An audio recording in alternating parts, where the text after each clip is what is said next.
Deux chambres du Parlement camerounais ont été mobilisées. La troisième et dernière session de l'année législative 2018 commence le vendredi 2 novembre. Le président de l'Assemblée nationale et le président du Sénat ont signé respectivement un arrêté pour convoquer les parlementaires. Bon, à titre de rappel des titres, vous devez savoir qu'un député est appelé honorable. Un sénateur est appelé vénérable.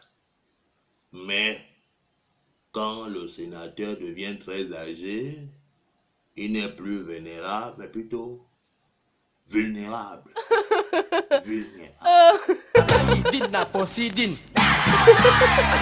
Bagarrer sans déchirer les habits. Nouvelle colère au SDF, le maire du parti de la Balance à Loum requiert la radiation de Joshua aussi du parti. Guy Mesmin-Wambo estime que la récente sortie du candidat du SDF après la présidentielle est irresponsable et relève de la haute trahison. Attends, espérons que ce conflit ne finira pas par leur caler au NEC. NEC, N-E-C. Au cou, oui, au cou. Non, excusez-moi, le NEC c'est National Executive Convention. C'est pas ce que vous pensez là. Chers followers, nous allons sans plus tarder procéder à la remise des awards pour cette semaine. Le premier prix est celui de la persévérance et de la patience. Ce prix, nous allons le remettre au tout nouvel ambassadeur extraordinaire et plénipotentiaire du Cameroun en Israël, en la personne de... Vous l'avez deviné, mesdames, mesdemoiselles et messieurs. Alors, quand il a reçu ce prix, je lui ai demandé, mais quel est votre secret? Parce que d'Israël avait d'abord dit non. Et finalement, la Terre Sainte a accepté les lettres de créance de Biétibié Sam.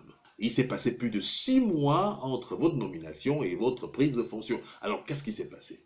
Quel est votre secret?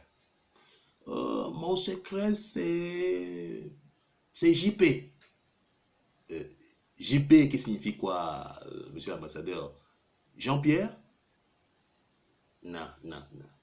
JP signifie tout simplement juste patienter. Nous allons rapidement procéder à la remise du deuxième prix de cette semaine. Le deuxième prix, le deuxième award revient à l'un des plus jeunes politiciens camerounais en la personne de... On l'appelle Cabral. Cabral, c'est un garçon qui brille par une humilité à nul autre pareil. Il faut qu'il emprunte le taxi. Il emprunte le taxi.